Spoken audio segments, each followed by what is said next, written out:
Donc voilà, Excuse-moi Thierry, oui. l'exemple qu'il y a sur Python ClassMath que j'ai trouvé assez intéressant, il est toujours d'actualité. Enfin, tu vas t'inspirer de ça ou c'est... Alors, je ne vais pas m'inspirer de ça directement. Il y a donc un exemple qui a été fait avec, donc par un étudiant, je crois que c'était Julien qui avait fait ça sur Python Classmates. Donc, cet exemple-là est valide, mais il utilise directement donc, des outils comme unitest.mock. Unitest.mock, c'est un outil qui est très pratique, mais c'est un outil qui est un peu magique. Ou qui peut sembler être magique. Donc, ce qu'on va essayer de voir, c'est ce qu'il y a derrière ce type d'outil, avec dans l'espoir que finalement vous puissiez mieux l'utiliser, parce que moi le premier, j'utilise unitest.mock lorsque je dois créer des mocks pour me faciliter leur création. On va essayer de comprendre aujourd'hui surtout quand est-ce que je dois moquer, pourquoi est-ce que je dois moquer, et justement comment est-ce que je peux moquer. Alors, j'ai différentes possibilités, et puis on va essayer de comprendre pour essayer de se retrouver dans une situation où je ne fais pas de l'essai-erreur jusqu'à ce que mon test fonctionne, mais où j'analyse la situation, je crée mon mock et ça fonctionne du premier coup. Voilà, ça, c'est l'idée. Alors, pour ma part, j'ai souvent des problèmes pour patcher avec un Mhm, mock. Par exemple, si dans une view, j'ai plusieurs fonctionnalités, pour patcher la bonne fonctionnalité dans une même view. mhm. Donc, Alors, j'espère que j'apprendrai ça aujourd'hui. alors, déjà, première chose, aujourd'hui, on ne va pas être spécifique à Django, mais au final une vue ou une fonction ou n'importe quoi, je dirais que c'est un petit peu pareil. Il y aura un webinaire sur l'organisation des tests dans Django. Et là, on pourra parler éventuellement plutôt plus de mock et de manière plus spécifique à Django. C'est le dernier webinaire, sauf erreur, c'est mardi ou mercredi prochain. D'accord, Et, merci. et- et là, ce sera plus spécifique peut-être à des problèmes de vue. Souvent, on devrait avoir dans une vue, on a besoin de vraiment moquer en minimum, parce que dans la vue, on devrait avoir un minimum de logique. Quand je vois des fois des vues qui font plusieurs dizaines de lignes, c'est souvent qu'il y a beaucoup, beaucoup, beaucoup trop de logique dans les vues. Et il y aura un webinaire, enfin 2 webinaires Django la semaine prochaine, un sur les tests spécifiquement et un autre sur l'organisation de son projet Django. Et on verra qu'il y a plein d'autres fichiers qu'on peut créer que simplement notre views.py et notre models.py. Et dans ce cas-là, le bon endroit pour la logique n'est en tout cas pas le views.py. Voilà. Très bien. Alors, on verra ça en temps Point voulu. noir.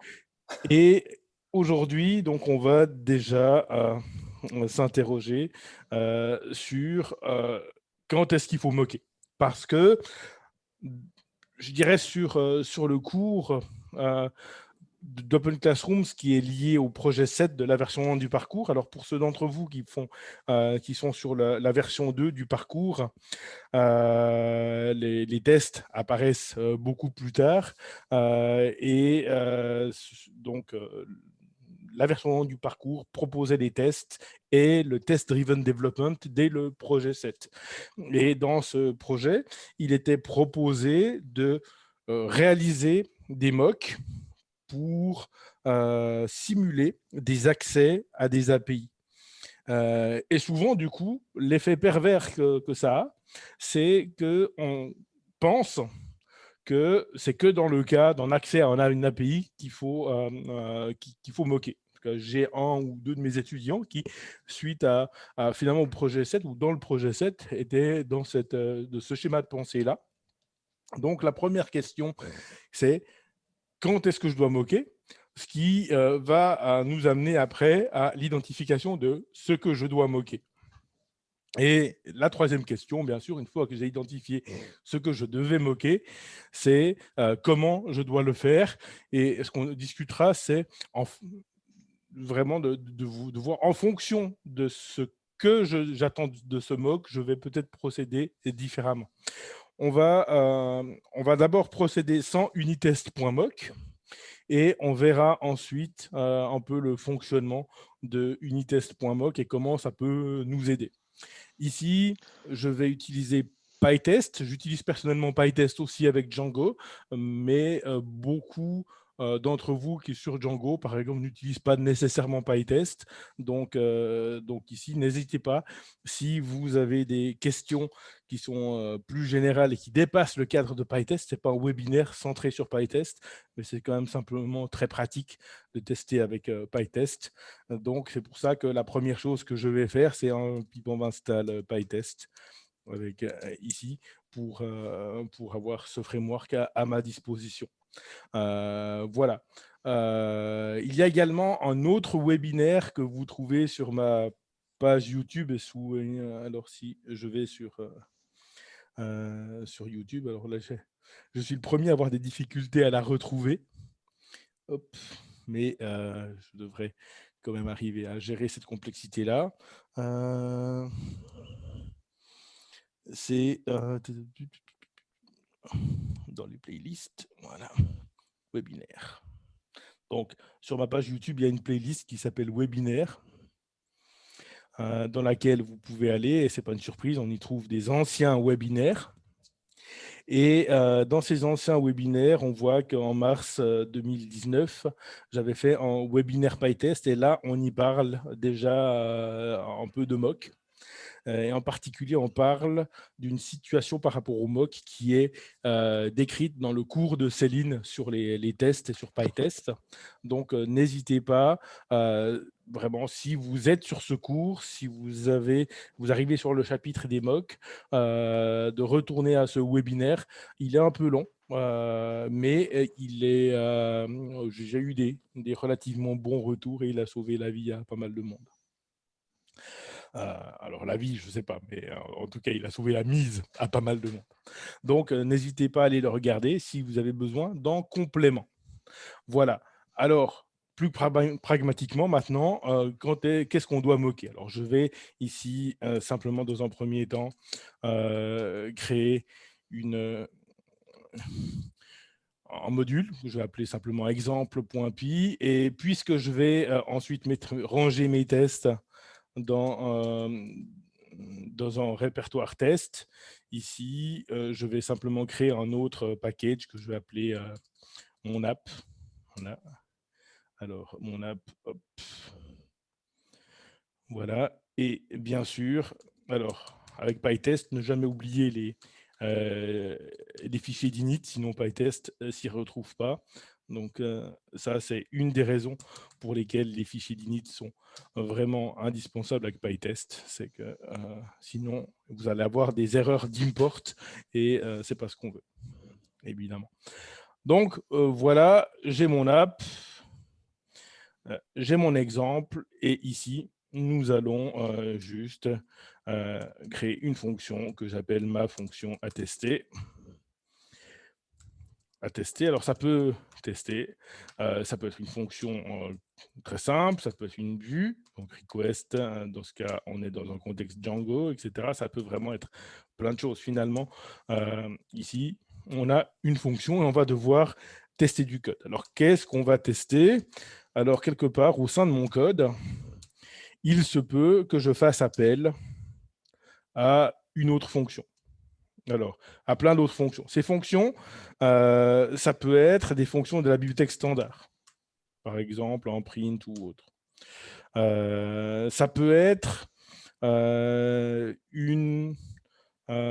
par exemple, mettons que j'ai une liste de mon code, et donc une liste, .append par exemple. Voilà.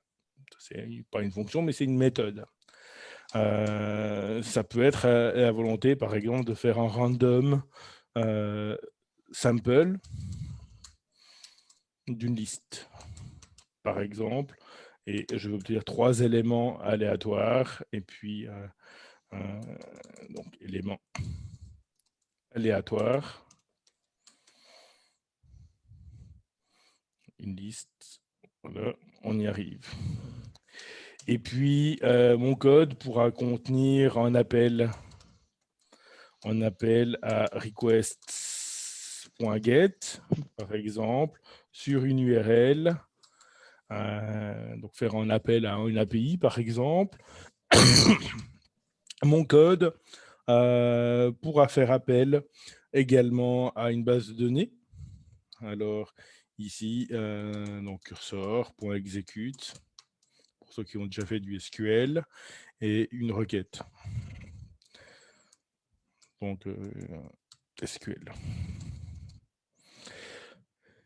Voilà. C'est vraiment ici dans le but de schématiser et de voir qu'est-ce qu'on moque, qu'est-ce qu'on moque pas dans une fonction de manière générale.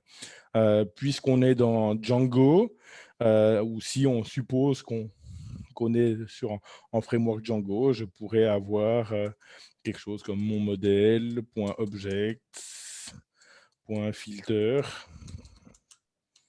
un filter, des critères comme ça, et puis mes objets.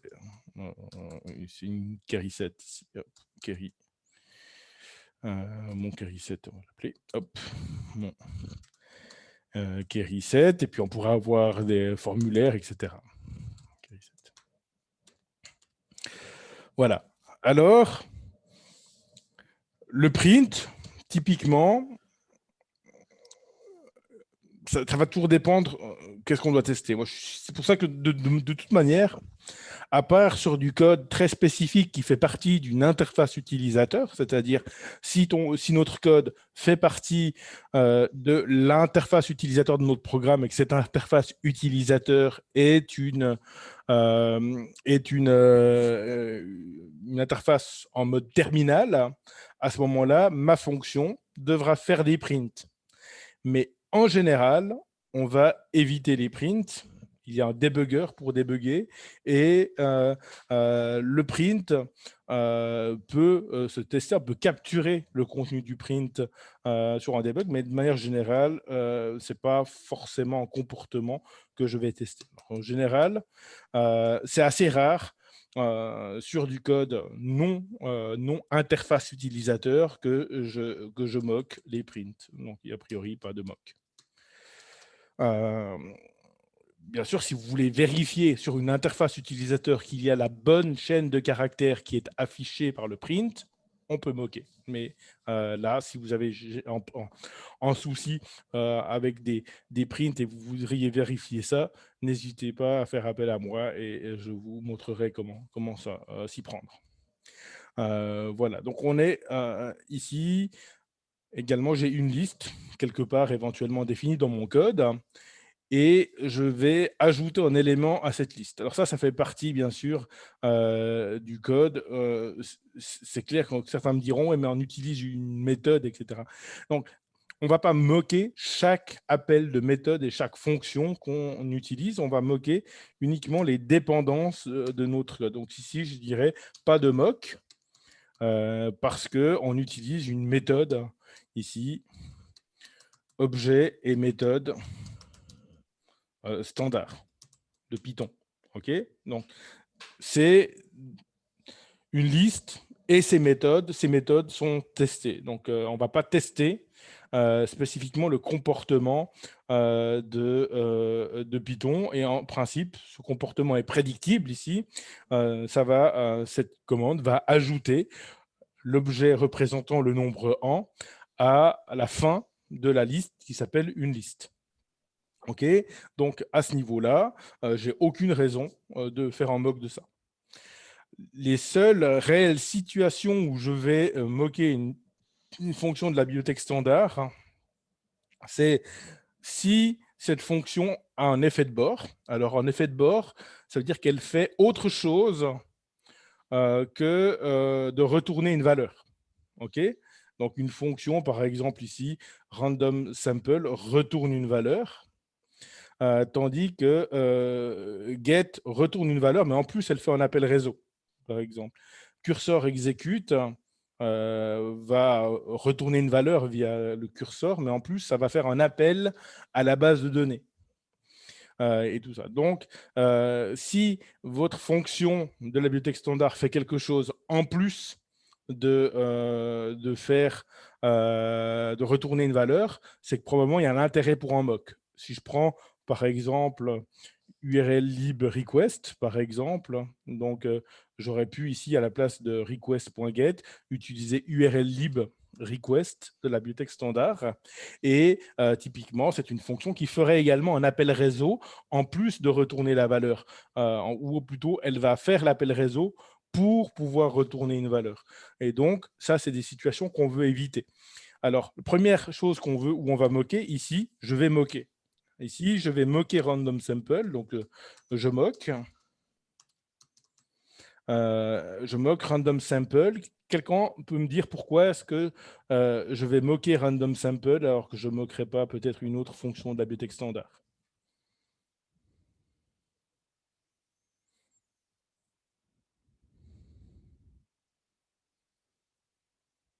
Personne n'a une idée? Déjà, alors random sample, pour mettre un petit peu de contexte, random sample va prendre cette liste, et donc le contenu de cette liste, et va me renvoyer 3 valeurs ici aléatoires. Donc, si la liste contient, par exemple, des chiffres de 1 à 50, je vais obtenir 3 valeurs aléatoires dans cette liste sans répétition, c'est-à-dire 3 nombres distincts entre 1 et 50, par exemple. Donc, qu'est-ce qui pose problème ici pour le test? L'indice est dans le nom complet de la fonction.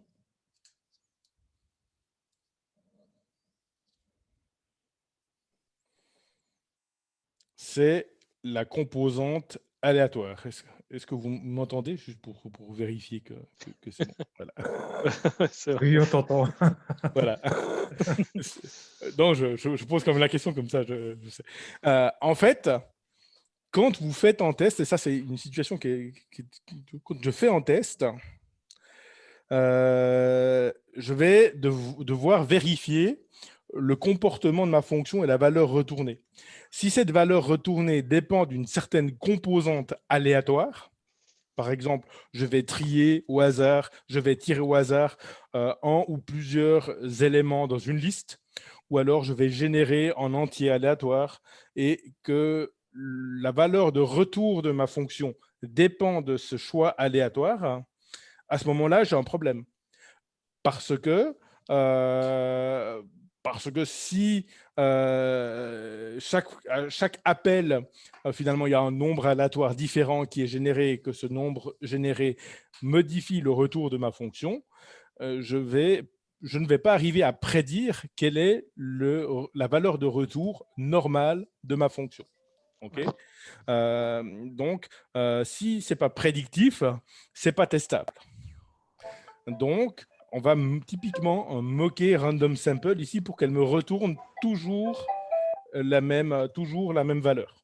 De cette manière-là, à chaque fois que je vais appeler ma fonction à tester, je vais chaque fois avoir la même valeur. Donc, ça, c'est une raison de moquer. Je moque pour rendre l'appel à random sample. Alors, ce qui est vrai pour random sample, c'est la même chose pour rand int ou bien pour rand range. Donc, ici, pour le rendre, cet appel prédictif.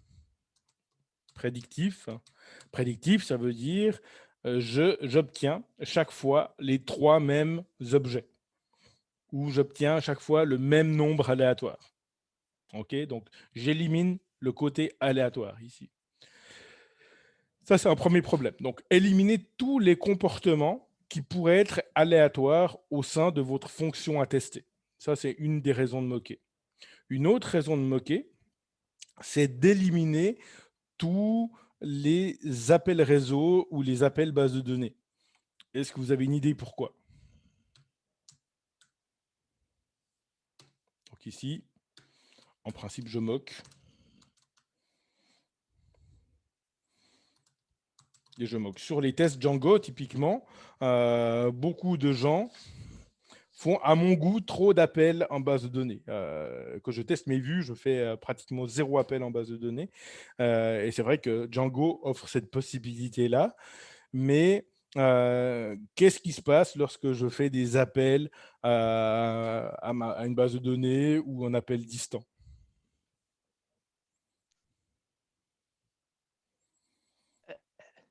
Il peut y avoir une interruption du réseau ou Alors, on il peut y peut avoir une avoir interruption accès. du réseau qui rend le caractère imprédictible. Même chose, la base de données, si elle est éventuellement pas locale, elle peut poser des problèmes. Ça, c'est une chose. Donc, on peut éventuellement avoir une disponibilité ou une non-disponibilité de la ressource externe, de telle manière à ce que nos tests peuvent échouer par simple non-disponibilité de cette ressource. Donc, ça, c'est une première chose qui font que je teste et à un moment donné où ils font une maintenance en pleine nuit en vendredi, et, mes tests passent pas, mais du coup pas à cause de moi, mais à cause d'une maintenance sur, sur l'API que j'utilise ou alors sur la base de données. Si j'ai de la chance, c'est moi qui gère la base de données, mais en général, dans le monde professionnel, c'est pas nécessairement le cas. Ça, c'est une première chose. Deuxième chose, c'est que ces appels à une ressource distante, que ce soit une base de données ou une API distante ou quoi que ce soit, c'est lent. Enfin, c'est lent. C'est pas super lent. C'est un appel sur une API distante comme OpenFootFax ou autre. Ça met peut-être 1 seconde, 2 secondes. Ça va dépendre de la requête, de ce qu'on demande. Mais prenez par exemple, sur mon implémentation du projet 7 du parcours Véant, j'ai peut-être une 50aine de tests. Sur un projet grandeur nature, on peut extrapoler à 1 millier de tests ou un petit peu plus.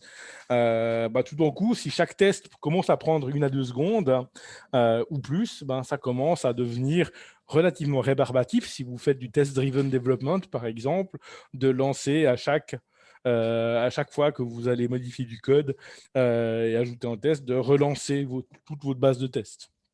Alors, bien sûr, après, vous pouvez resserrer et lancer les tests que sur éventuellement une partie de votre code, mais dans ce cas, vous vous privez de l'opportunité de voir s'il y a eu vos modifications ont engendré ce qu'on appelle des régressions sur certaines parties du code. Donc, ici, je moque parce que la disponibilité ou parce que l'API peut être indisponible,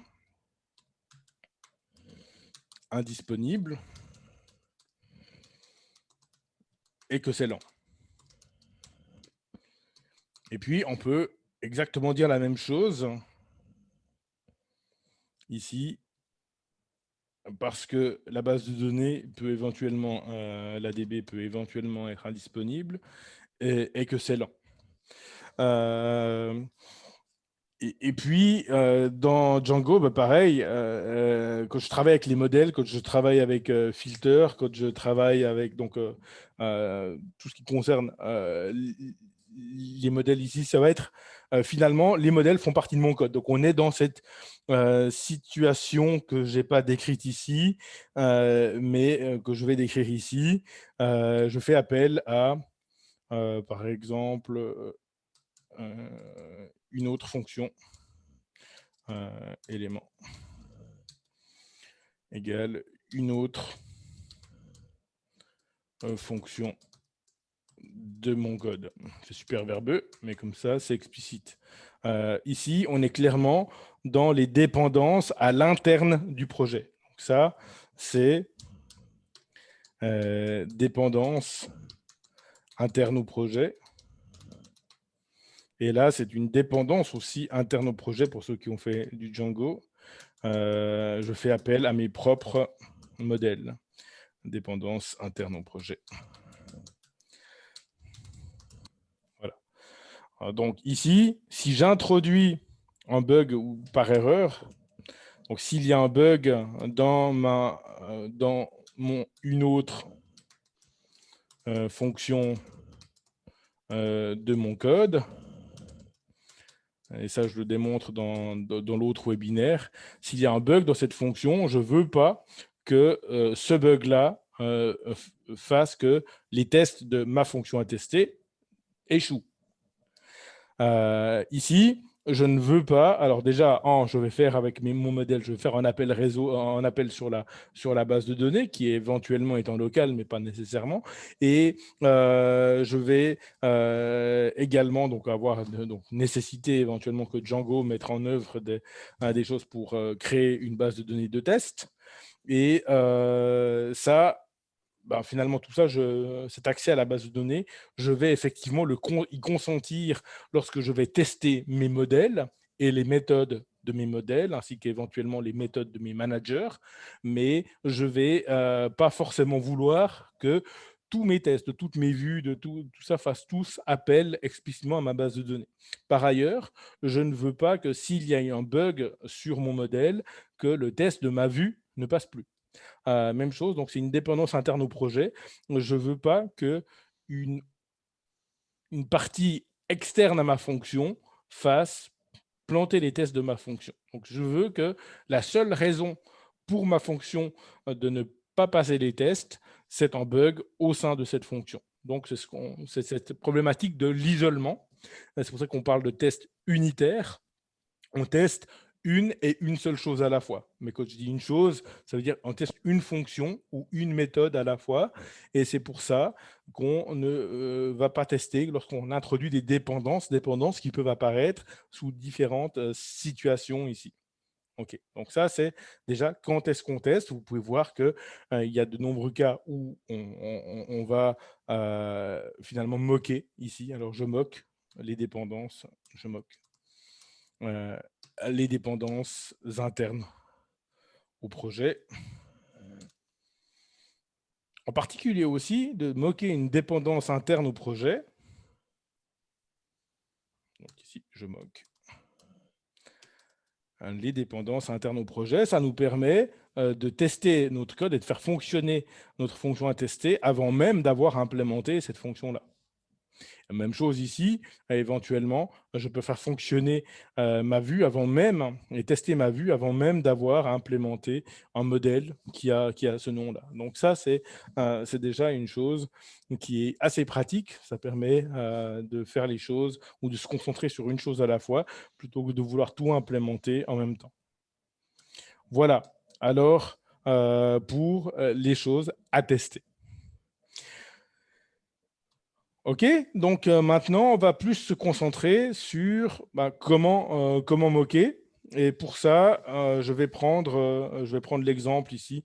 Un exemple pour request, je vais aller le pêcher déjà sur Discord, puisque du coup, il y a un exemple ici qui est complet, message épinglé. Il faut juste que je sois dans le bon Discord. Et puis, projet 7, message épinglé, comme ça vous voyez que vous pourrez y revenir.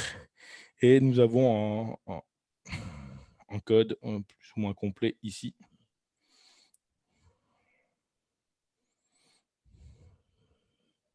Hop. Je vais. Peut-être qu'un jour, il faudra que je m'achète une souris. Hop.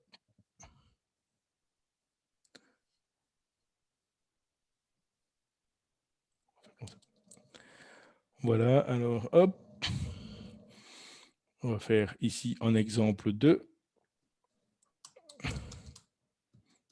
Exemple 2.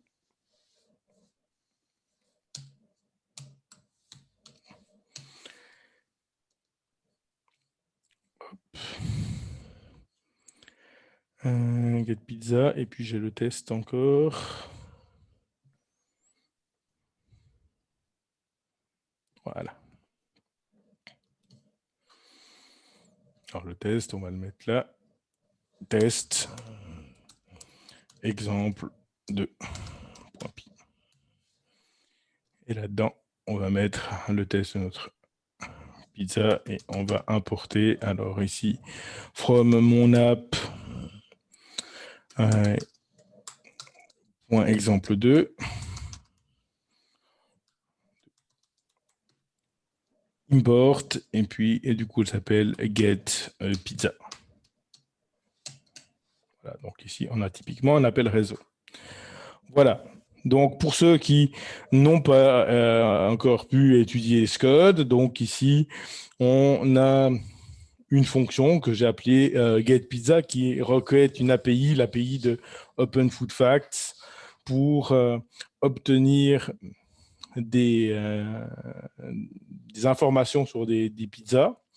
Prend en paramètre une quantité pour déterminer quelle est la quantité de pizza que je veux obtenir. Alors, je vais ici tester avec une valeur par défaut de 20.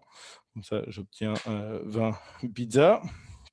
Et ici, on a donc, finalement les arguments que je passe à request.get et je vais ici interroger cette URL. Ensuite, je fais vraiment ici une gestion d'erreur très minimale. Je vérifie juste que le code est 200, le code de retour est 200. Et si c'est le cas, je récupère les produits et je retourne une liste avec des noms de produits. Alors déjà, on va essayer de vérifier que ce code fonctionne ou donne quelque chose. Donc pour ça, je vais ici simplement faire un print de get pizza. On en aura 20 par défaut. Et puis, on va exécuter ça. Donc, Python, alors ici, j'ai installé déjà mon module de test. Il faut que j'installe request.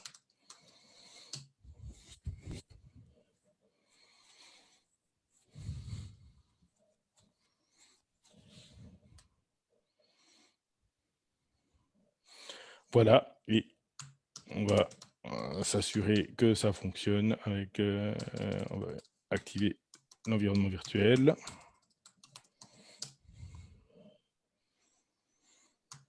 Et ensuite, Python M, alors j'ai dit mon app.exemple2.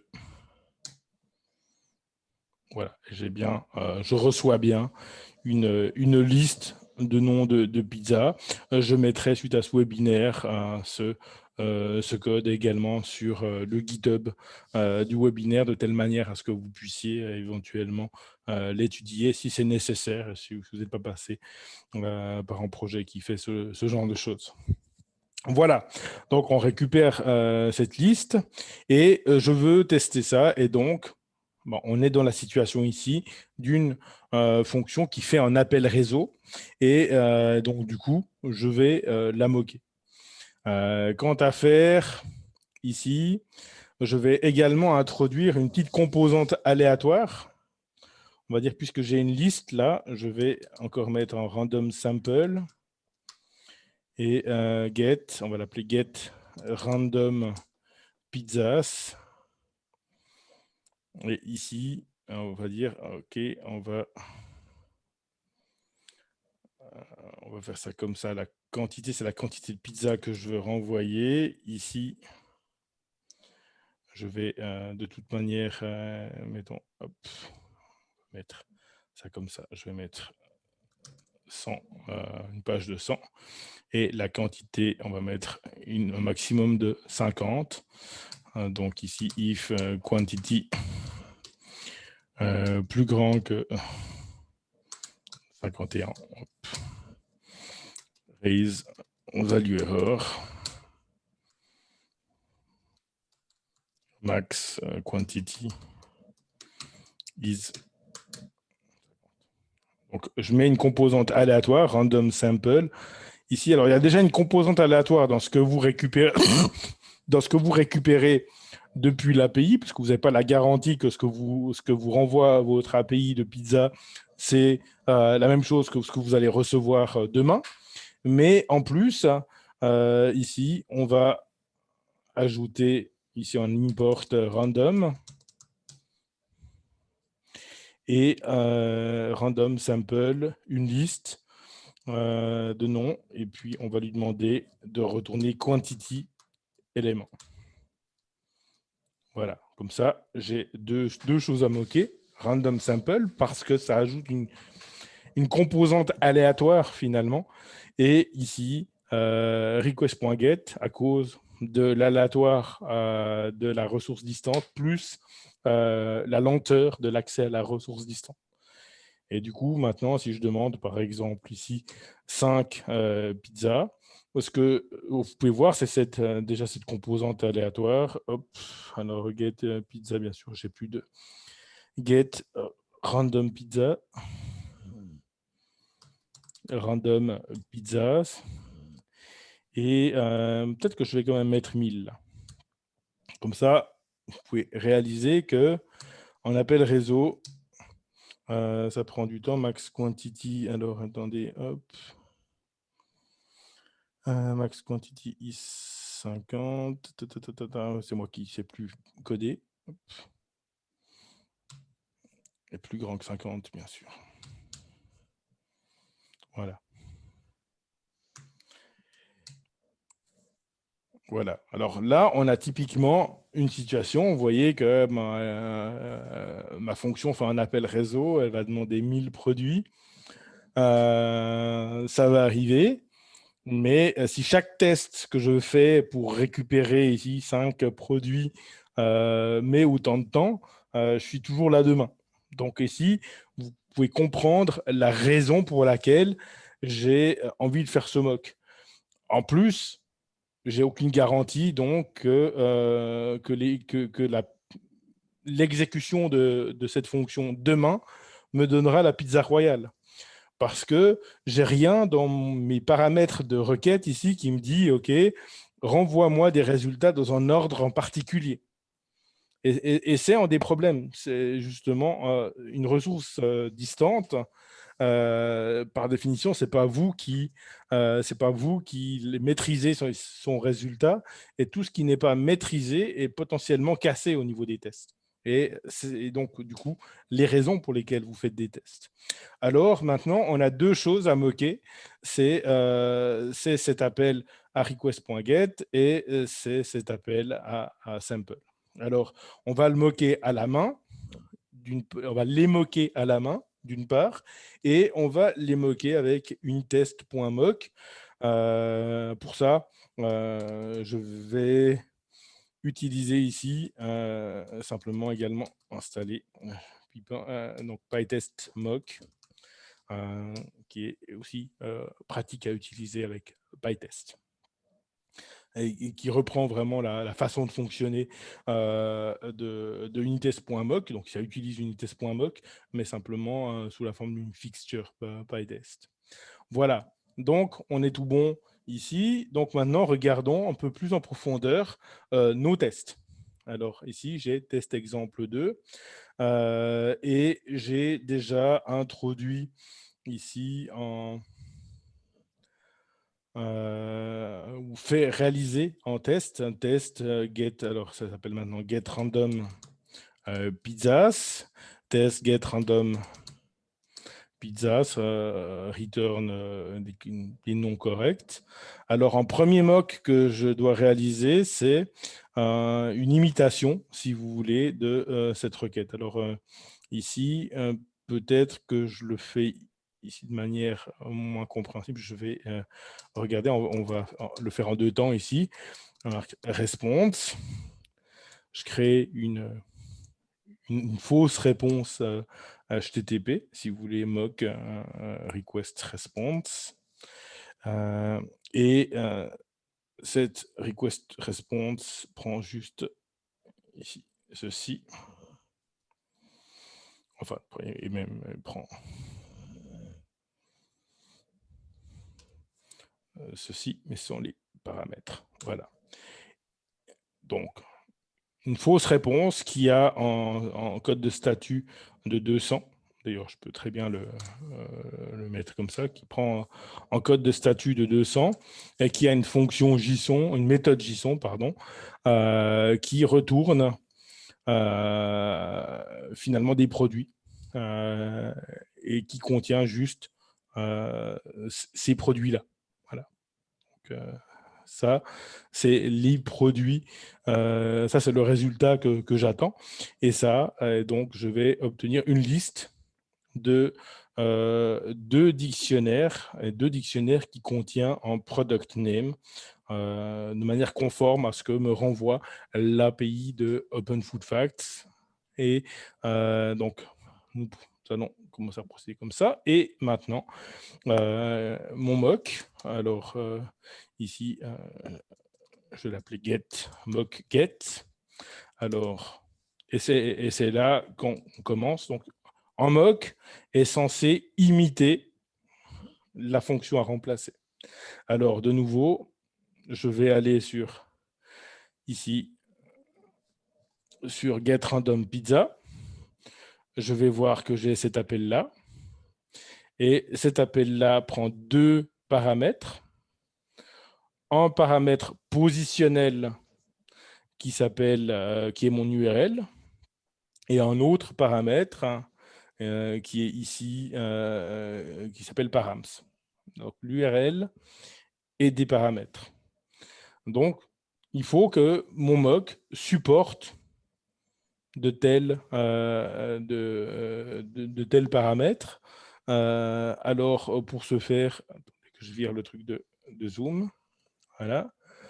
J'ai plusieurs possibilités. Soit je mets ici une URL et des params.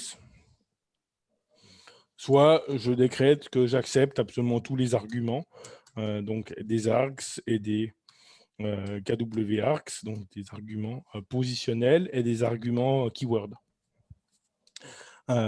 Mais mon mock doit accepter le même nombre d'arguments, donc au minimum 2 ici, et puis va renvoyer ici, va faire un return, et c'est là que je contrôle le return de ma fonction. Il va faire un return d'une instance de ma réponse ici. Voilà. Ici, on a bien donc une fonction qui s'appelle get et qui qui prend qui prend plusieurs arguments, mais au moins 2, et dont un qui s'appelle params éventuellement, et qui renvoie un objet, une instance d'une classe qui possède une méthode JSON et qui a un status code 200. OK ? Donc, vous voyez ça parce que vous avez ici une réponse. Et cette réponse doit avoir un attribut status code. La valeur de status code doit être 200. Et ensuite, ma réponse doit également posséder une méthode JSON. Cette méthode JSON doit renvoyer un dictionnaire qui possède une clé product. OK ? Donc ici, j'ai ma méthode JSON qui renvoie un dictionnaire qui possède une clé product. Et cette clé product contient donc product ici qui semble être product ici semble être une liste. Donc voilà ce qu'on attend ici dans mon mock. Ça, c'est le mock pour request.get quand il est fait à la main. Je vais spécifier, alors ça je vais le faire tout à l'heure. Pour l'instant, voilà, donc ici on a le mock pour request.get, donc mock pour request.get. Et maintenant, la deuxième chose qu'on est censé moquer ici, c'est notre fonction aléatoire, random sample. Donc ici, mock pour random.sample.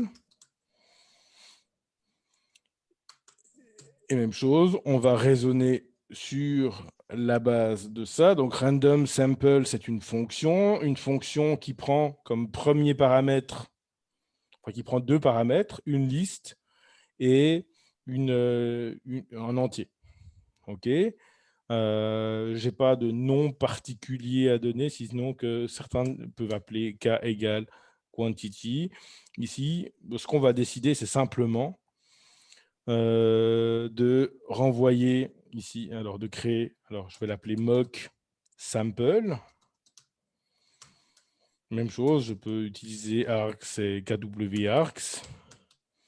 Donc, si vous n'êtes pas à l'aise avec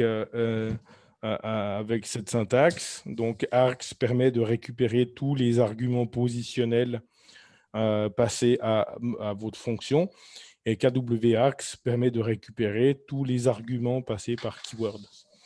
Ce qui va m'intéresser, c'est surtout le premier argument positionnel qui sera ma liste.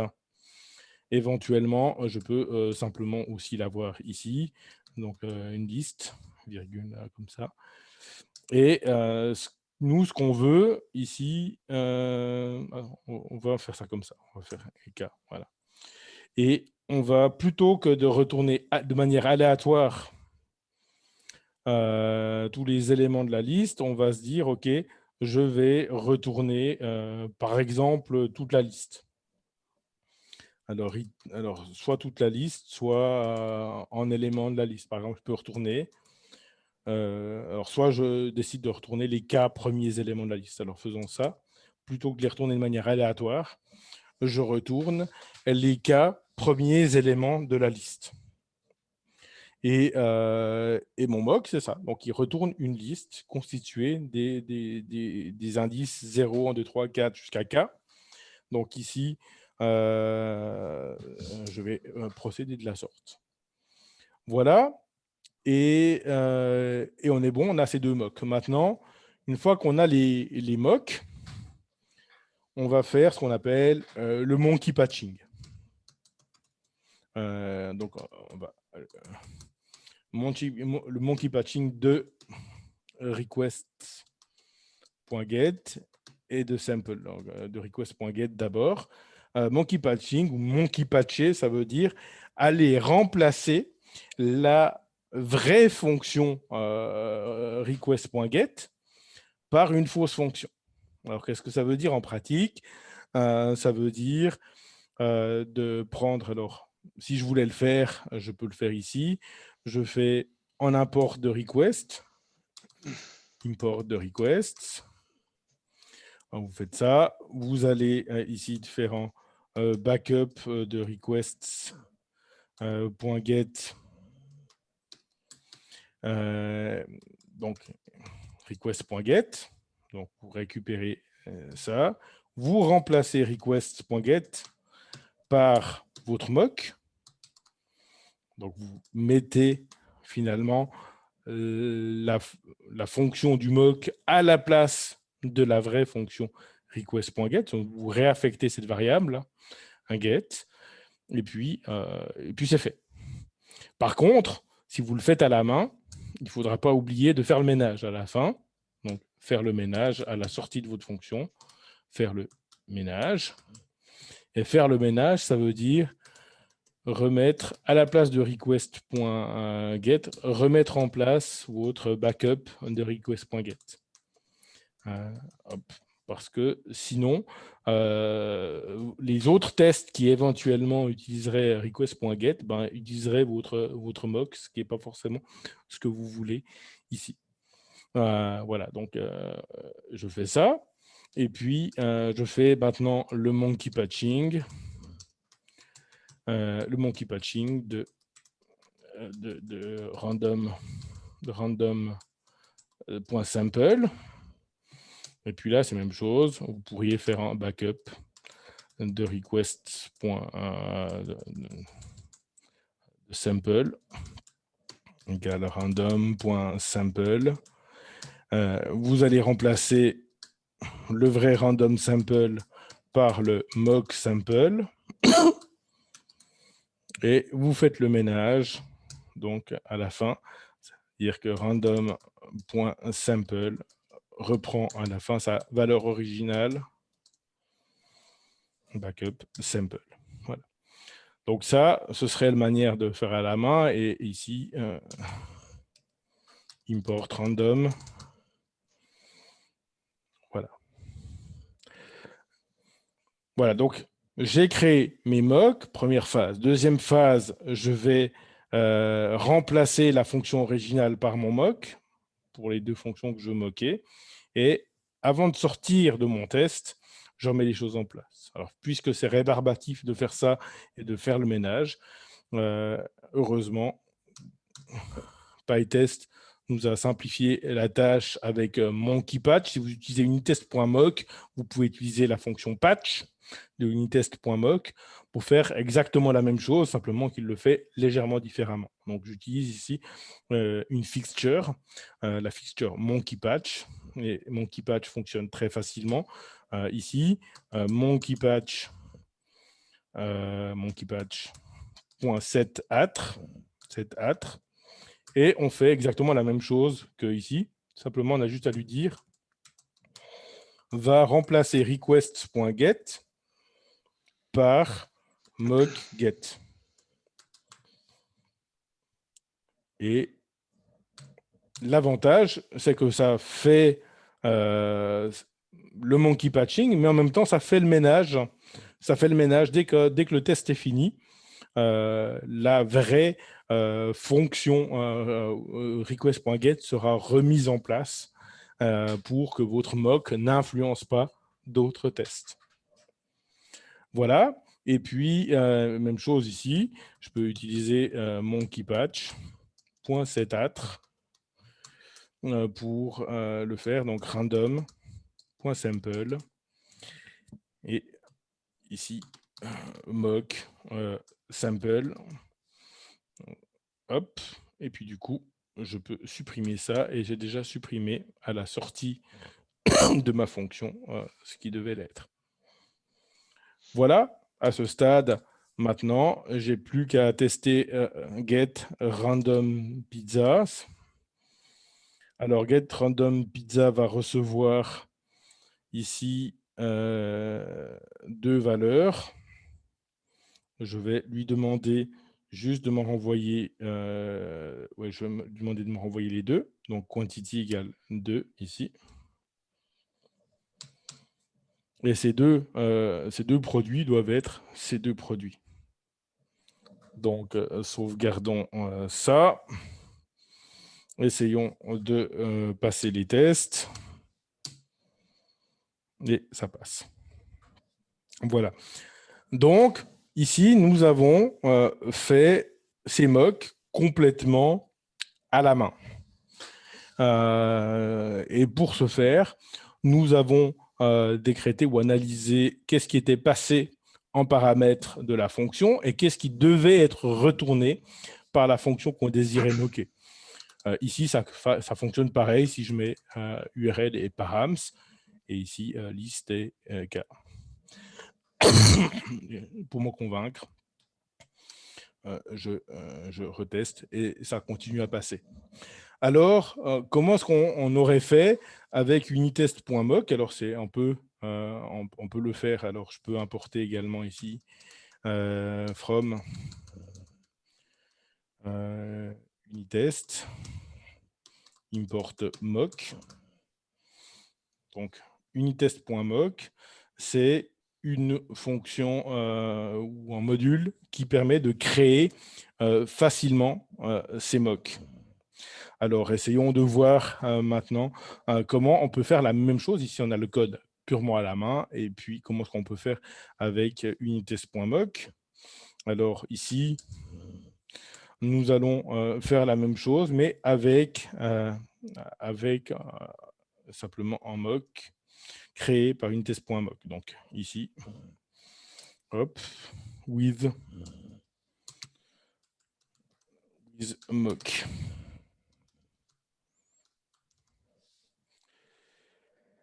Voilà, alors si je veux faire la même chose, je peux reprendre la logique. Alors, je vais reprendre cette logique-là. OK, on peut, pour le coup, remplacer. Alors, si je le fais à la main maintenant, c'est-à-dire, je le fais avec la classe MagicMock, mais sans patch. Alors, essayons de regarder déjà qu'est-ce qu'on mock pour Python. Donc, si je fais Python et je fais un import from unitest.mock, import magicmock, par exemple. Ou mock. Qu'est-ce qu'il me dit là? Import. magicmock. Comme ça. Voilà. En fait, Magic Mock, c'est juste un objet qui est très pratique parce que vous pouvez créer une classe, par exemple Magic Mock. Et puis, cet objet qui est créé, finalement, il fait un petit peu ce qu'on veut. Alors ici, imaginons que j'ai requests ici. Request, si on va l'appeler Magic Mock ici. Hop.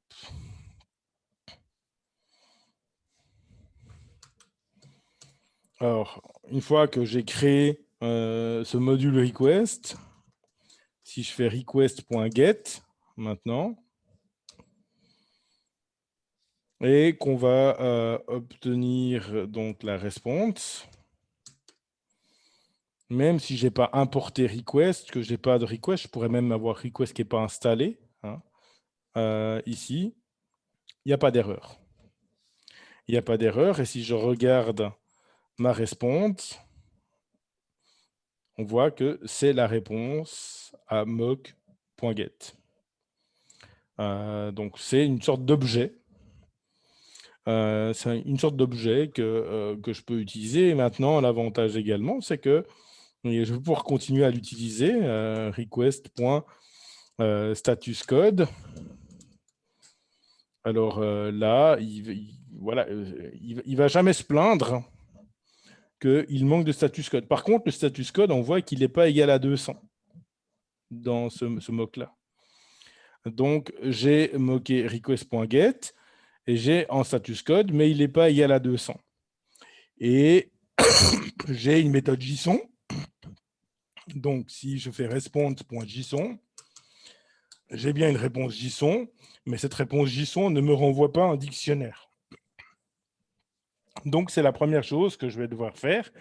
C'est, avec ce mock, de me dire, OK, je vais essayer de faire que ma réponse ressemble à la réponse que je veux. Alors, la réponse que je veux, plutôt que d'avoir à programmer une classe ici qui a un attribut status code et qui a une méthode JSON, avec Magic Mock de la bibliothèque standard de Python, je peux me dire, OK, donc j'aurai mon mock get, c'est simplement donc du coup request.get.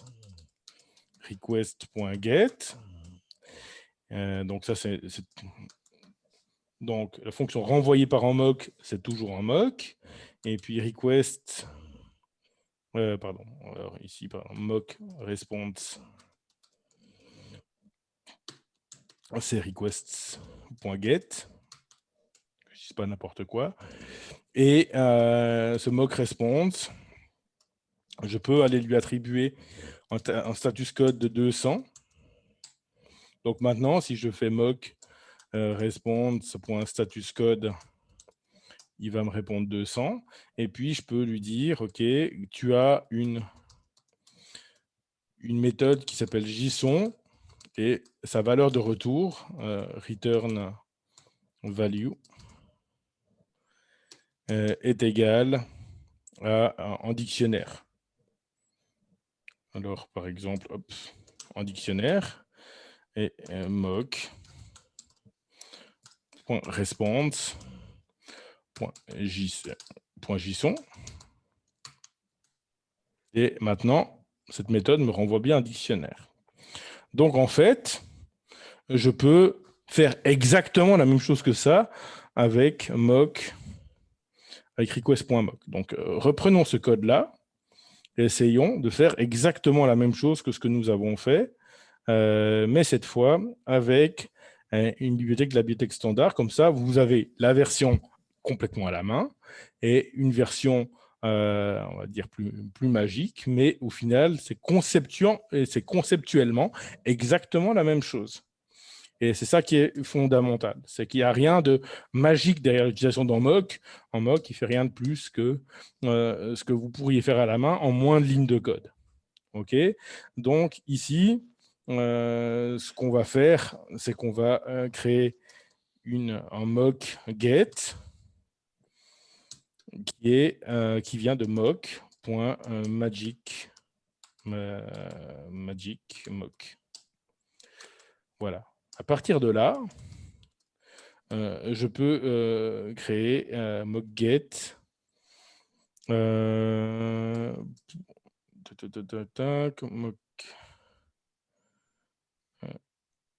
Get.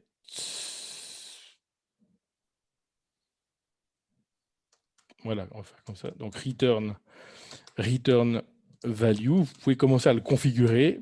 Status code. Donc, qu'est-ce que je veux ici? Je veux que... Alors, mock-get, ça va être votre faux requests.get. Si on exécute, nous, ce qu'on veut, c'est que requests.get.statuscode valent la valeur de 200. Donc, on va dire, OK, ici, j'ai mon faux mock-get. Si je l'exécute, donc je prends la valeur de retour, return value, les parenthèses ici, me disent, OK, je veux la valeur de retour de cette fonction. Et puis ensuite, status code. Et puis tout ça, je vais lui donner une valeur de 200. Donc, je fais exactement ça ici. Et en plus de ça, maintenant, je veux que la valeur de retour de get, donc cet objet-là, ou l'instance de cet objet-là plutôt, donc la valeur retournée ici, possède une méthode JSON qui retourne ce dictionnaire-là. Donc, mock-get.return value.json.return value égale ce dictionnaire-là que je peux copier. Et puis, on va réordonner un petit peu tout ça. Pardon. Voilà. Et voilà.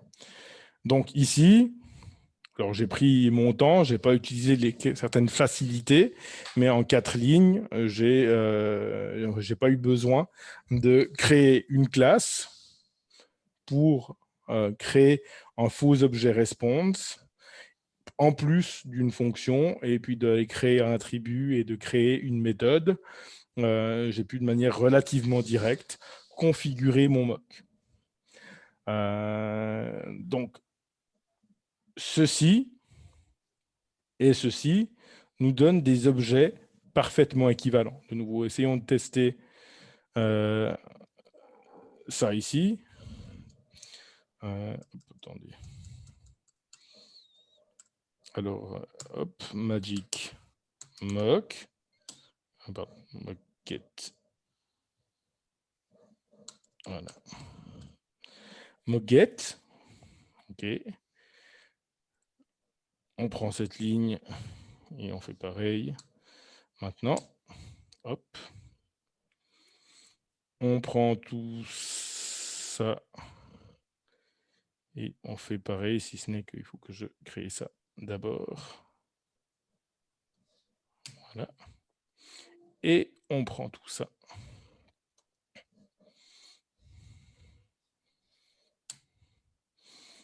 Si je fais un import de request et que je fais request.get égale mock-get, donc je fais le monkey patch à la main ici. Maintenant, request response.request.get. J'ai même pas besoin ici de mettre finalement de paramètres, mais bon, j'aurai une URL et une URL. Et puis, bon, c'est tout pour l'instant. Hop. Faut quand même que je fasse du Python correct, ça. Et ça, c'est le désavantage, c'est qu'ici, mon Python était incorrect, malgré tout. Il s'est débrouillé pour... voilà. Response. Donc maintenant, je vois que j'ai une réponse avec un status code de 200. Et si j'appelle response.json, il me donne les produits que je veux. Donc ici, on voit que les mocks que j'ai fait, je peux les tester directement là. Et en 4 lignes de configuration, j'ai exactement la même chose. Ensuite, je peux faire exactement le même monkey patching que là. Le même monkey patching, les mêmes tests. Et je vais encore ici faire la même chose pour le mock de sample. Voilà.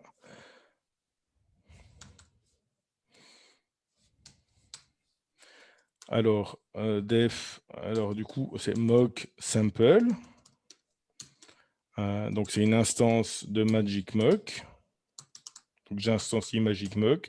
Après, je peux simplement dire que je veux que la fonction retourne cette liste-là, la liste qui lui est passée en paramètres. Et on va dire qu'on veut simplement qu'il retourne, puisqu'on sait qu'il va recevoir cette liste-là en paramètres. Je veux qu'il me retourne les 2 premiers éléments ici. Donc, hop, je peux faire en return value ici, de mocksample.returnValue, pardon, mocksample.returnValue, et je retourne ici product et les k premiers éléments de product, ou simplement ici product. Je vais juste retourner les 2 premiers éléments ici. Et voilà. Donc ici, la même chose. Je peux tester, je pourrais tester que ça fonctionne. On va juste lancer le test pour ça. Là, on est bon. OK. Hop. Alors, je quitte ici. Je lance PyTest et mes deux tests passent. Donc, en fait, ici, ce test-là est absolument équivalent à ce test réalisé à la main. Ici. Je pourrais ou on pourrait également utiliser la fonction patch. Je vous laisserai regarder comment fonctionne patch, mais patch a pour objectif de remplacer monkeyPatch.setAtre, mais c'est exactement le même principe, c'est que patch va faire exactement la même chose. Il va aller prendre votre mock, il va aller le mettre à la place de la fonction que vous voulez patcher, et puis il va faire le ménage à la sortie de la fonction. Ce qu'on peut éventuellement faire ici, c'est que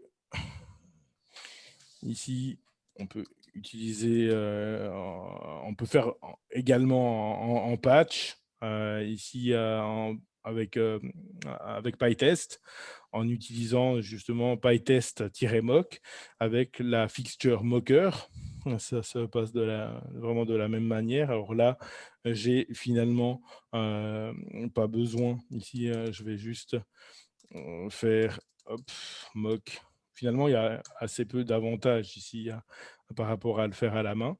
On va simplement faire mock get égale mocker.patch. On va dire qu'on va les remplacer. Alors du coup, je remplace quelque part le monkey patch ici par patch. Ça revient plus ou moins au même. La syntaxe est vraiment la même. Requests.get. Et vous allez remplacer voilà, request.get.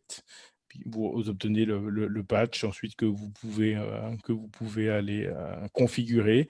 Pareil ici, mocksample, c'est mocker.patch. Simplement, vous économisez les lignes qu'il y a ici, ici en allant directement à random.sample.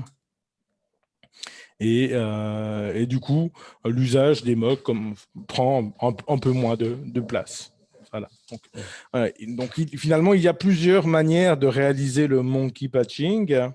Et ce qui va être déterminant pour vous, c'est surtout de comprendre le mock. Alors, le problème, c'est que si on entre directement dans ces mocks réalisés avec unitest.mock, on ne comprend pas grand-chose. Donc, n'hésitez pas à comparer. Vous reprendrez le code tranquillement, à comparer les mocks qui sont dans ce test-là avec les mocks qui sont dans ce deuxième test. Ce deuxième test utilise unitest.mock. Vous pouvez voir la documentation détaillée du unitest.mock ici, unitest.mock. En allant dans la bibliothèque standard, et là, vous avez toute la doc. Vous avez également la doc pour patch, etc. Et donc, ceux-là font exactement la même chose, mais sans unitest.mock. Donc, si vous faites du Django sans utiliser PyTest Django, c'est-à-dire que vous n'utilisez pas PyTest, mais vous utilisez les outils de test de Unitest, à ce moment-là, n'hésitez pas à suivre le tuto qui a été nommé par une personne tout à l'heure. C'est un tuto que vous retrouvez sur le site de pythonclassmates.org et qui parle de tout ça, de comment utiliser les mocks avec Unitest. Donc, vous avez un article complet sur le site de Python Classmates. Ici, donc pour ceux qui ne le connaissent pas, vous avez donc ces tutos. C'est moche, mais c'est parfaitement bien documenté et écrit par des membres du Discord. Donc, n'hésitez pas à vous rendre là-dessus. Jusqu'ici, est-ce que vous avez des questions? C'est clair. Voilà. Donc, simplement, il faut vraiment bien comprendre la syntaxe utilisée par notre bibliothèque de mock pour ici, voilà, request.get, je fais un appel et un appel d'attribut. Hop, j'ai ici cette parenthèse, donc je fais un appel à la fonction, à la méthode qui est, alors là c'est une fonction en l'occurrence, à la fonction qui est là, et donc ici je vais sur mon mock de get, je mets un return value à la place de ces parenthèses. Et si vous appliquez ça de manière très à la lettre, vous arrivez avec très peu de lignes de code à quelque chose de bien. Alors finalement, donc ici on a vu une famille de mocks qui sont des mocks qui me permettent de remplacer une ligne de code dans mon code, c'est-à-dire remplacer ça, et de contrôler ce qui sera renvoyé ici. Je peux également, avec les mocks, et ça c'est quelque chose qui est intéressant avec unitest.mock, je peux également vérifier que ce mock, que cette fonction a bien été appelée, par exemple. Donc, essayons de faire ça pour conclure également. Ici, je peux faire par exemple un assert. Je ne veux pas faire un assert ici, je veux directement avec mock get et je veux vérifier que cette fonction a bien été appelée. Assert called, par exemple. C'est assert called. Bon, je peux faire assert called comme ça. On va juste voir. Hop. Dans unitest.mock, il y a plusieurs fonctions ou méthodes. Assert called. Voilà, assert called one with, etc. Donc, mettons que je fais cet assert. Je veux vérifier, hein, donc assert ici, assert called once with. Et puis, je veux vérifier que, request est bien appelé avec cette URL et reçoit bien ce payload-là. Alors, ici, hop, je pourrais, dans mon test, vérifier qu'il est appelé avec ça et qu'il est appelé avec params égale. Alors, si pour une raison ou Y, j'avais besoin de le vérifier, je pourrais le faire. Voilà. Alors, si je fais ça et que je réexécute mes tests, je vais mettre un petit peu plus verbeux, les deux tests continuent à passer. Donc, là, j'ai cette possibilité de vérifier que ma fonction a bien été appelée avec des paramètres donnés. Par exemple, ici, je peux également vérifier que, pour le coup, mock sample également, je peux vérifier qu'elle est appelée. Alors ici aussi, assert called.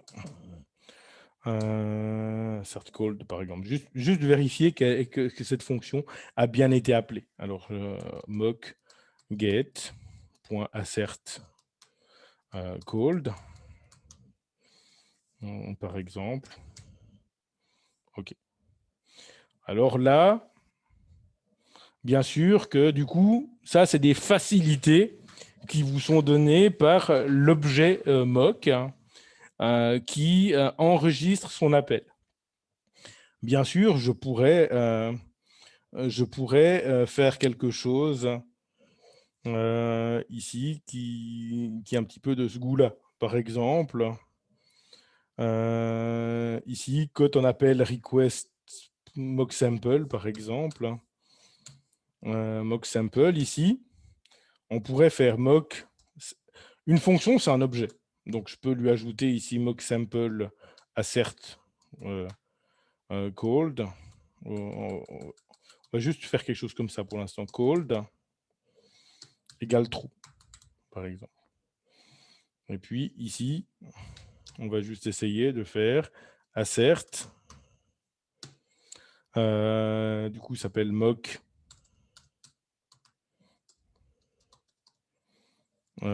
sample.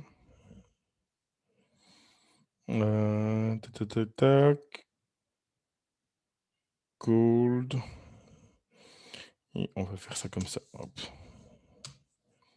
Mock sample.called égale false. Voilà. Alors, si je fais ça comme ça à la main,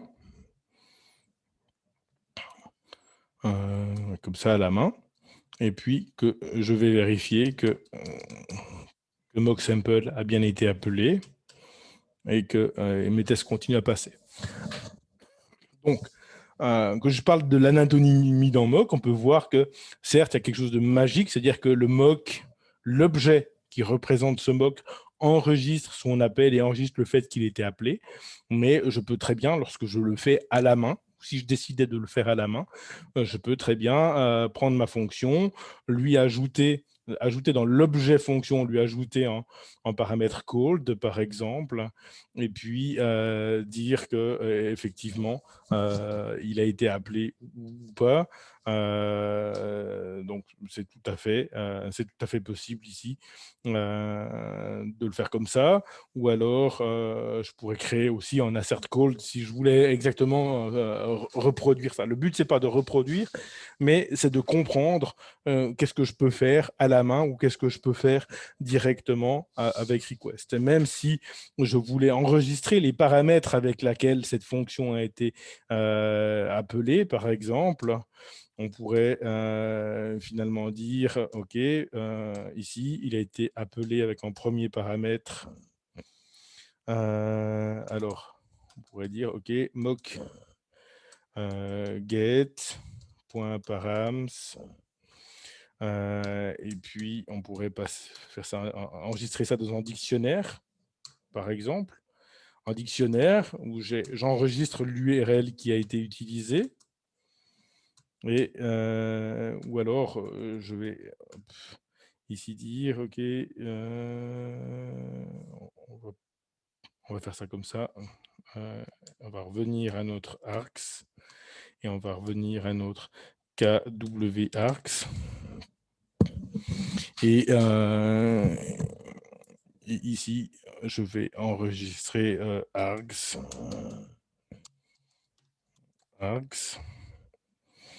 Et KW-args.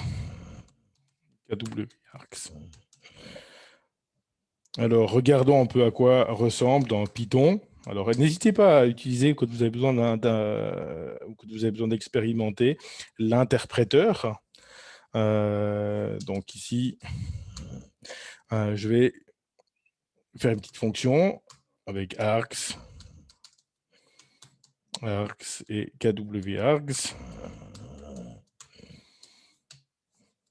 OK, et puis ma fonction, imaginons qu'elle fait juste rien d'autre que juste un print de args et un print de KWArgs.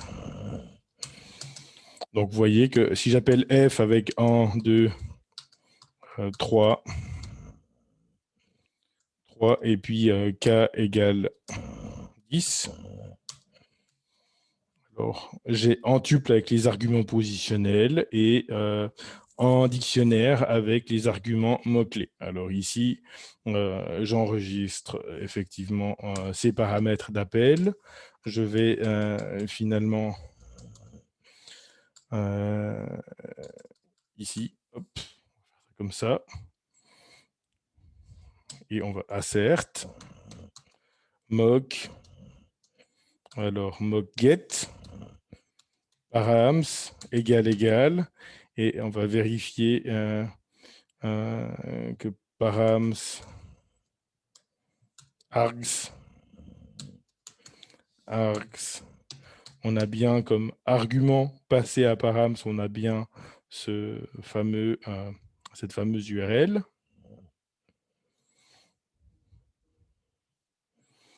Cette fameuse URL, et puis on va faire la même chose, assert mock get params KWArgs. Alors, on a ici, on l'aura sous forme de tuple. Hein, donc, si je regarde ici, mais que je passe qu'un seul argument, j'ai en tuple, et en tuple, c'est en élément avec une virgule à la fin. C'est moche, mais c'est comme ça. Donc, la virgule que je mets ici a de l'importance. Bien sûr, il ne faut pas que j'oublie les deux égales. Et puis, du coup, ici, un dictionnaire. Avec ici, hop, ce sera params. Et params va recevoir ceci. Hop.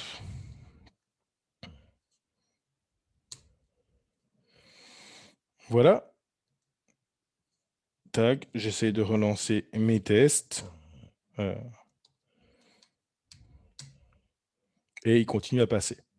Donc ici, je fais à la main des choses que je teste ici en bas avec finalement des méthodes qui sont intégrées aux instances de MonkeyPatch. Et donc, vous voyez que c'est très facile à imiter à la main. Et de l'imiter à la main, ça vous permet de comprendre ce qui se passe. Ça ne se passe pas exactement comme ça. Bien sûr, je pourrais programmer ma propre bibliothèque de mock qui reproduit des mécanismes similaires. L'essentiel, c'est que vous ne soyez pas à court d'idées ici pour tester ce que vous voulez tester. Donc, vous voyez qu'on peut vérifier qu'une fonction qui a été moquée, en plus de retourner la bonne valeur, on peut vérifier qu'elle reçoit les bons paramètres ou bien simplement qu'elle a été appelée. Et ça, c'est des éléments qu'on peut vraiment mettre en œuvre partout sur nos tests si on veut vérifier que, par exemple, que l'appel d'API se fait bien sur la bonne URL. On peut utiliser ce genre d'astuce-là. Voilà. Ou alors, on peut utiliser assert called once with ou assert called with, etc. pour vérifier que la bonne URL a bien été passée à mock, à notre request.get. Voilà.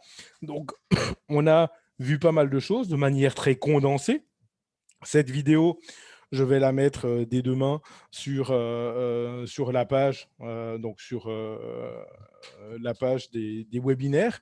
Et donc, vous pourrez la retrouver directement avec ce code que je vais mettre sur GitHub, de telle manière à ce que vous puissiez expérimenter, regarder la version à la main, la version utilisant directement unitest.mock.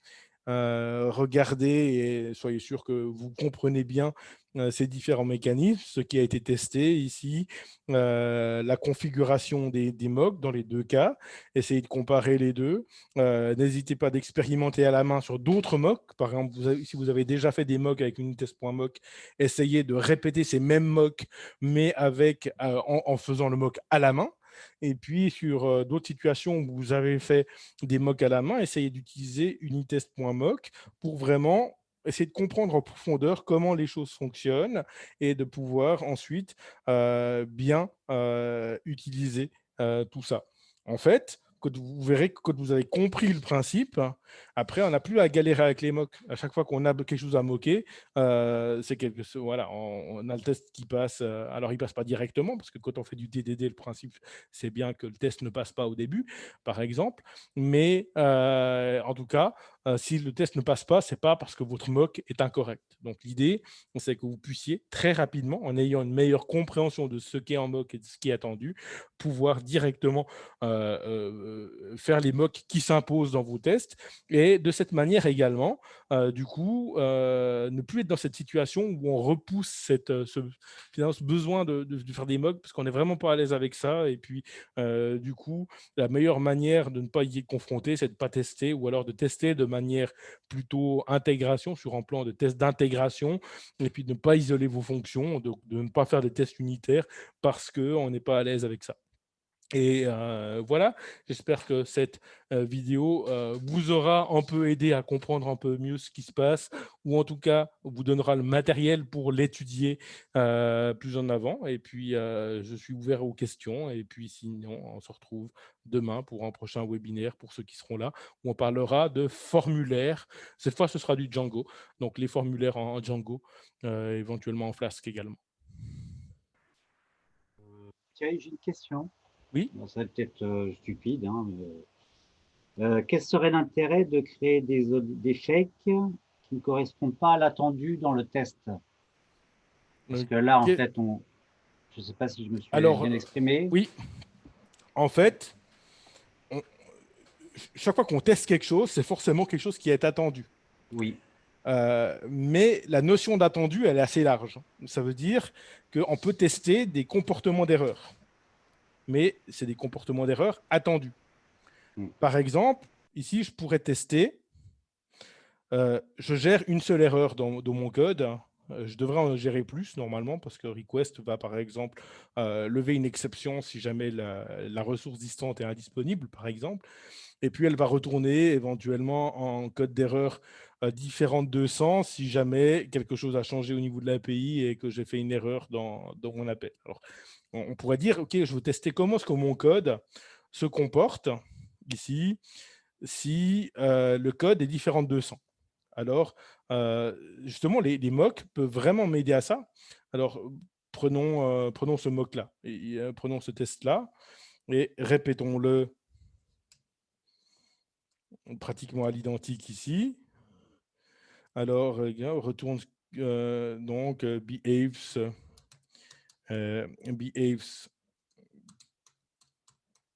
correctly if status not OK. Hop, ici j'ai peut-être une erreur 404, ou je ne sais pas, OK. Et du coup, return JSON, il va retourner. Alors, il faudrait que je regarde, qu'on essaie de voir avec l'API en question qu'est-ce qui se passe. Mais mettons que ce qu'il va y avoir là, c'est quelque chose comme error true, par exemple. Error true, en cas d'erreur, ça ce serait potentiellement ce que me retournerait ma fonction. Alors, je devrais décider, OK, si j'ai une telle erreur, qu'est-ce qui doit se passer au niveau de mon code? Mon code le gère pas dans le sens qu'il récupère en product. Product, c'est en fait, ouais, il le gère. En fait, il le gère de telle manière que product est vide si on a 400 ici. Donc, ce JSON n'est pas appelé. Donc, ici, on peut se contenter dans le test de faire un test comme ça. Hop, ou j'aurais même simplement ça. OK. Par contre, ici, random sample 2, il va recevoir un truc vide. On va regarder comment il se comporte. Get random sample 2 égale, a priori, liste vide.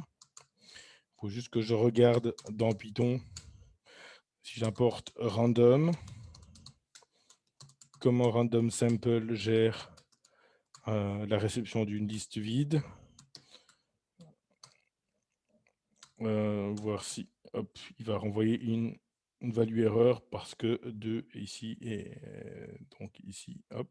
Alors, peut-être que la value erreur, c'est ce qu'on veut. Et ce qu'on peut faire, par exemple, avec PyTest, c'est de vérifier alors qu'on a bien une value erreur qui est testée, qui est retournée. Ou alors là, on va devoir faire en sorte que random sample ne soit pas appelé dans notre code si cette liste-là est vide. Alors, on va devoir décider dans le comportement ici, qu'est-ce que je fais si je reçois une erreur 404 ?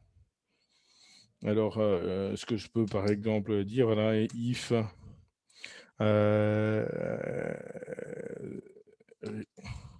status code, if request is not successful,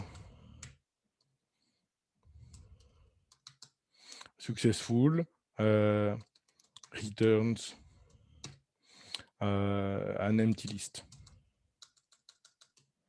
Admettons qu'elle doit renvoyer une liste vide en cas d'erreur. Alors ici, bien entendu, c'est même plus intéressant en général de faire des tests d'erreur que des tests qui testent des comportements normaux. Donc, mock get random pizza, get random pizza ou pizzas 2 égale hop. J'exécute mes tests. Et maintenant, ça passe pas. Ça passe pas parce que on a obtenu, alors ici, on a obtenu une réponse malgré tout. Alors, je dois voir pourquoi est-ce qu'on a obtenu cette réponse. Le status code est pas 200. Alors, hop, la réponse. Tac. Si ça, on récupère les produits.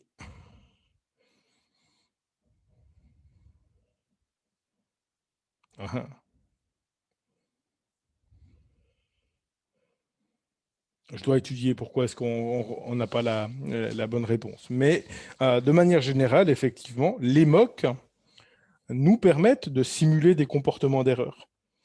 Et je dirais même, c'est très encouragé de créer en mock ici qui aura un status code qui est différent de 200, ou de se dire, OK, qu'est-ce qui se passe si j'ai une request error? Alors, on peut regarder les erreurs de request. Alors, requests, request exceptions. Et ce qu'on voit dans les exceptions de request, c'est qu'elles retournent plein d'erreurs, mais elles sont toutes des erreurs qui héritent de ce request exception. Donc, si par exemple l'API est indisponible, elle va retourner une request exception. Donc ici, je peux faire un test, get random pizzas works if request error, par exemple. Et ici, je peux avec mocker, par exemple, créer mock get mocker patch request.get. Alors, je peux forcer à lever une exception. Ici, ça se passe avec side effect. OK. Side effect égale et le nom de l'exception que je veux lever. Si je le fais sans mocker, on va le faire sans mocker pour que vous voyez un petit peu comment est-ce qu'on peut le faire ici. Si je prends mon premier test, ici, et on va prendre le mock get ici. je peux très facilement créer ce mock. Alors, de nouveau, side effect dans la bibliothèque avec le patch pour le faire. Mais ici, mock get. Et ici, je vais faire en raise request request exception. Et puis request error occurred. Voilà, avec monkey patch. Donc monkey patch ici. On va aller remplacer la vraie fonction request.get par cette fausse fonction. Donc monkey patch.setAtr requests.get mock get.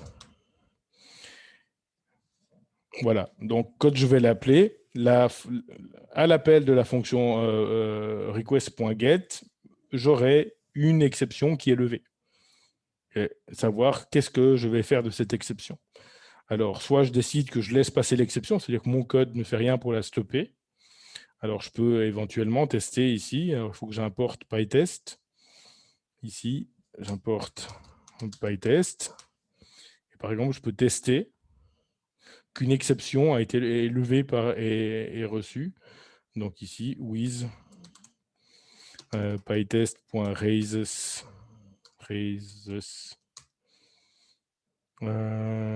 c'est requests. Request exception. Et puis là, je fais mon appel à ma fonction, donc get random pizzas 2 par exemple. Et ce test passera si cette exception est bien est levée. Ça veut dire que si, comme prévu, cette fonction get random pizzas ne fonctionne pas parce que on a request.get qui fait une exception et que cette exception n'est pas capturée dans mon code, et donc va passer à travers, va être levée par get random pizza du coup. Ce test passe s'il y a une exception. Si request get random pizzas ne lève pas cette exception, le test ne passe pas. Donc ici, typiquement, j'ai une situation d'erreur, c'est-à-dire que finalement, get random pizzas ne fonctionne pas parce que mon appel réseau a échoué. Mais ce n'est pas un échec. C'est une situation désirée que je désire gérer, ou en tout cas vérifier.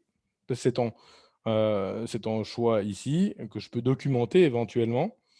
Ici, raises. Hop, on va faire comme ça. Raises request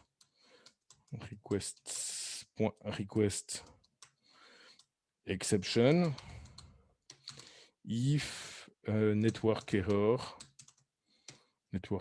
occurred. OK. Donc, dans la mesure où c'est documenté, c'est plus en comportement imprévu. C'est ce que j'appelle donc le comportement attendu en cas d'erreur. Je teste des comportements attendus en cas d'erreur. Et donc, je dois identifier les erreurs que va gérer GetRandomPizza. Si je documente ça de cette manière-là et que je m'attends donc à avoir cette exception, je m'attends à ce qu'en test soit écrit pour ça.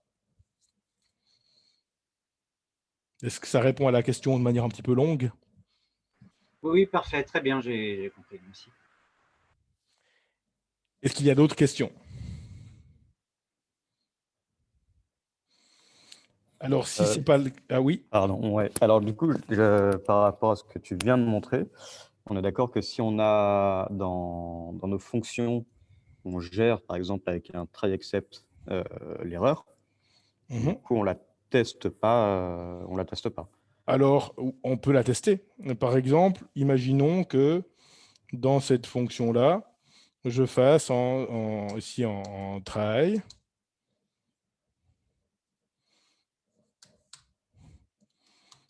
except request exception.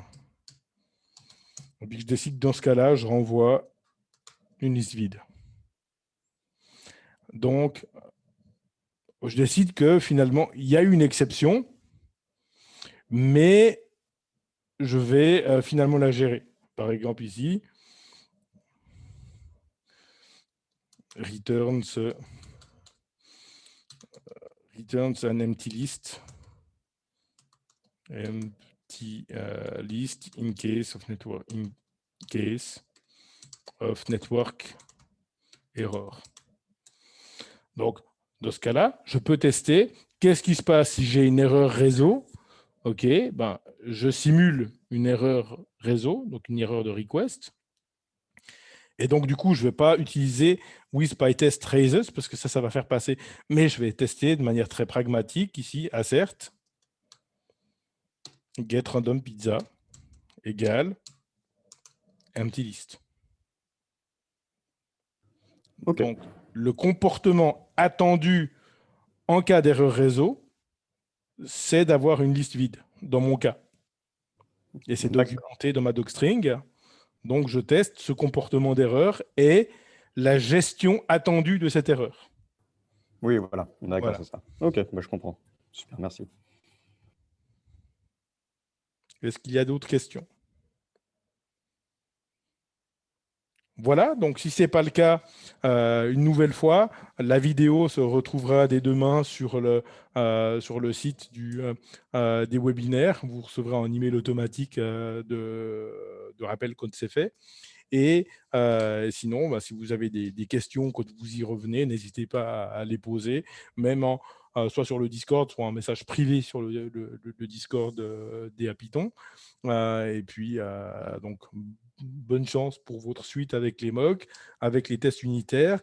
Les mocks font partie intégrante du processus d'isolation des tests unitaires en Python. Donc, n'hésitez pas à les utiliser, n'ayez pas peur de les utiliser. C'est finalement en les utilisant qu'on devient beaucoup plus facilement à l'aise avec ça et que ça ne devient plus qu'une grosse montagne que d'isoler en test.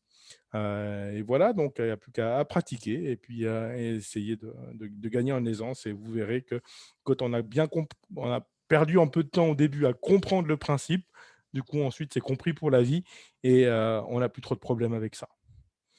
Voilà, alors il ne me reste plus qu'à vous souhaiter une très belle soirée et à tout bientôt.